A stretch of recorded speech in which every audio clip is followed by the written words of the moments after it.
Ora baru ora usah datang penuteng lawan paman Kenso sing kepengin dadi patih hamangku bumi kowe ora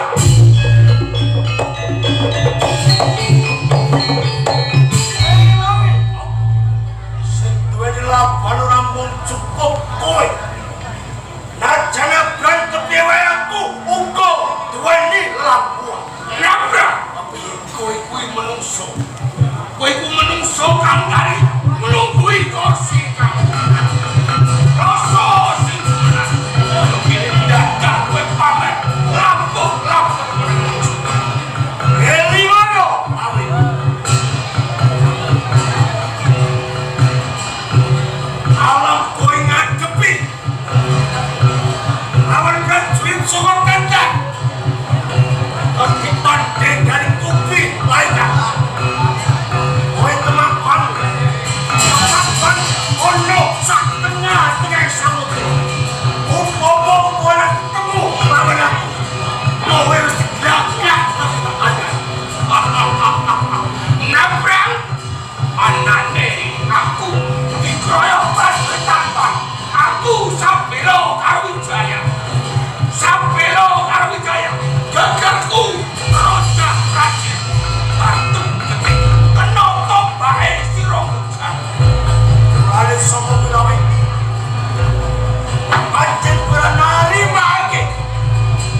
ditinggal mati garwa kendahan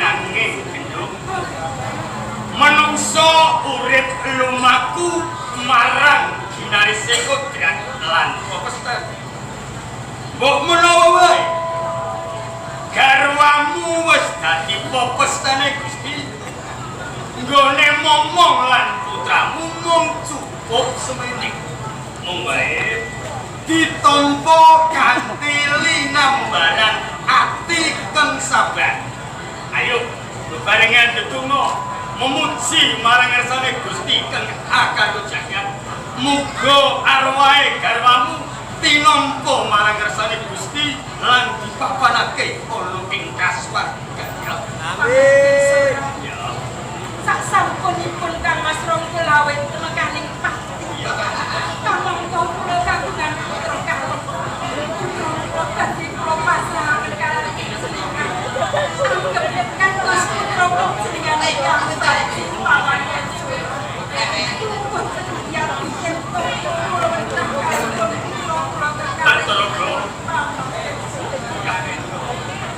aku bakal sanggup sumanku kula menah punang jabang iki tak anggap kaya dene daging kulitku dhewe ora ndak beda-bedake tak anggap kaya dene putraku paman Kensola sak sampunipun konang panjenengan tapi aku sepadha putri semeja sampun apa kan berasake Mantogo ayo tak ganti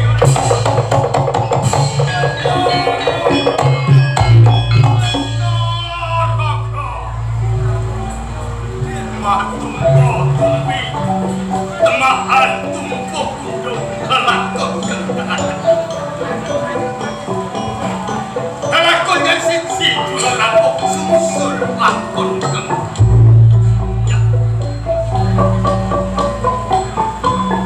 aku sudah tua nanging tak salah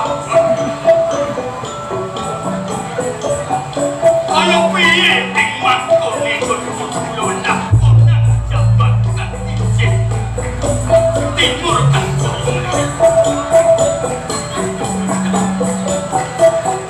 sawise long falawe wis kurtono ing medano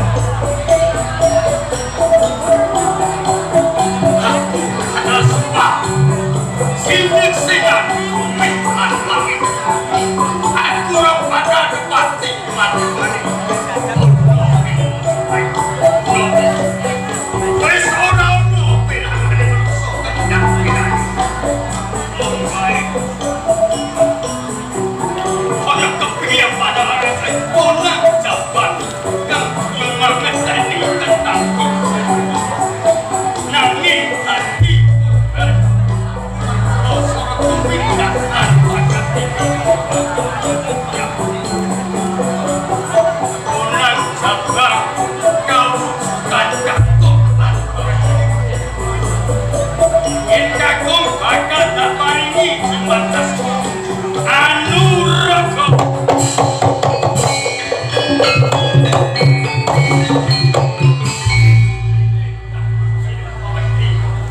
bakal tak paringi jembatas kembang sore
Kembang sore kue sedulurmu tunggal cekok.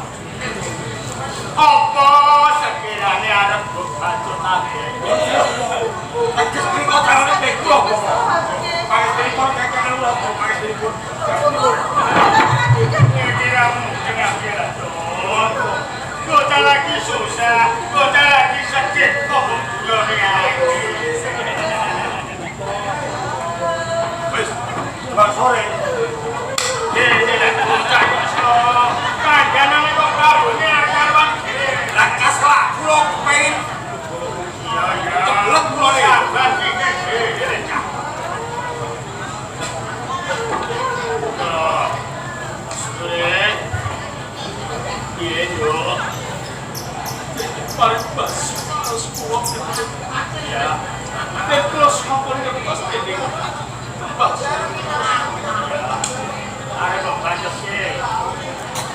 Apa rokok biar keluar dari bacot tekis keluar dari nangka iya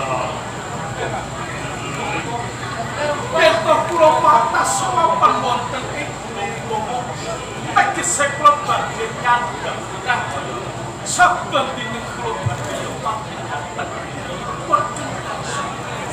lanjut sih kok ada pakai pilih menawi toh Supoman Liwani Pati Tetunggu kelawaku Duduk Minoko nebus mangga kira-kira Nah pancen wis ajen niatmu Wis ora kenon dak pambul meneh Kowe bakal ninggalake ana ing gunung nek ujug kowe bakal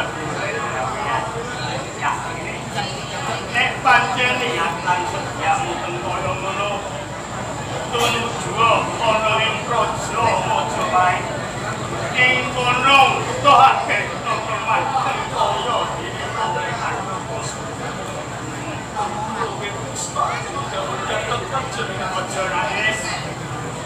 Sabtu bahan tiga dengan jawatan pokok Sukoman dari Sukoman Lungamu ninggalake ana ing pertapan apa wis kaya dene muga laku pinangan selamat ora ana alasan sakit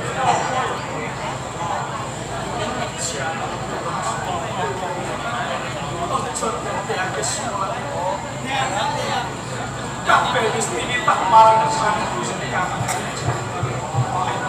Wis ngerti dhewe yen kok aku yo kiye nek cak sebelum bocah kok harus ora ngene.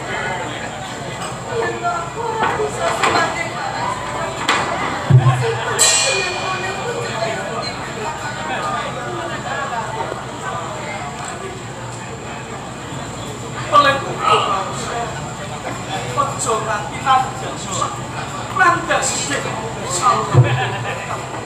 Ono itu taman.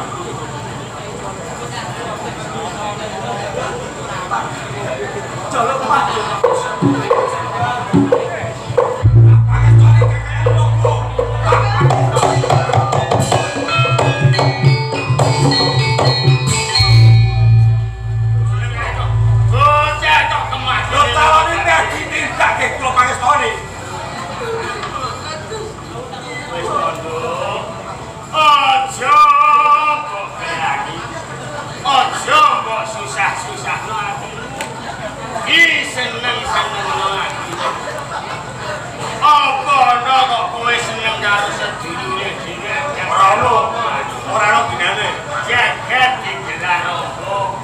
Dunia kuwi ora mung sabodo kira.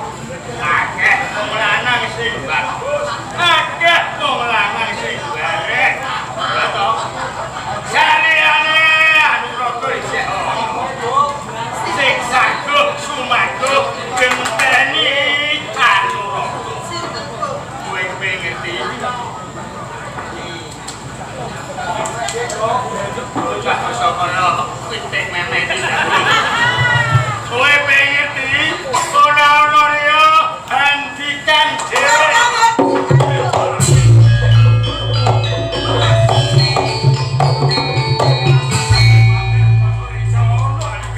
Wes aja kok susahno atine yo. Hentikan iki wis siap dijanjing. Ya mlayu. Salah apa nek? Kudu apa? Iya, malah kaki lah. Ana apa lho?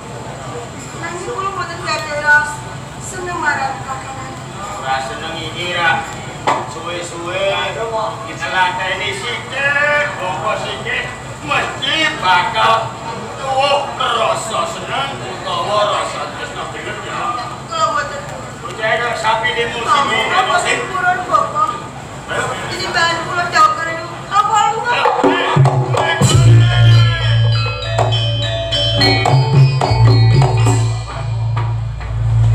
Tempat sore tindak boten jenengan budaya. Kalau kowe iki dadi carane dadak. Ora kudu primo. Kowe iki mungkin tau. Kembang sore. Iki tak ibaratake pitik babon wanci wajan.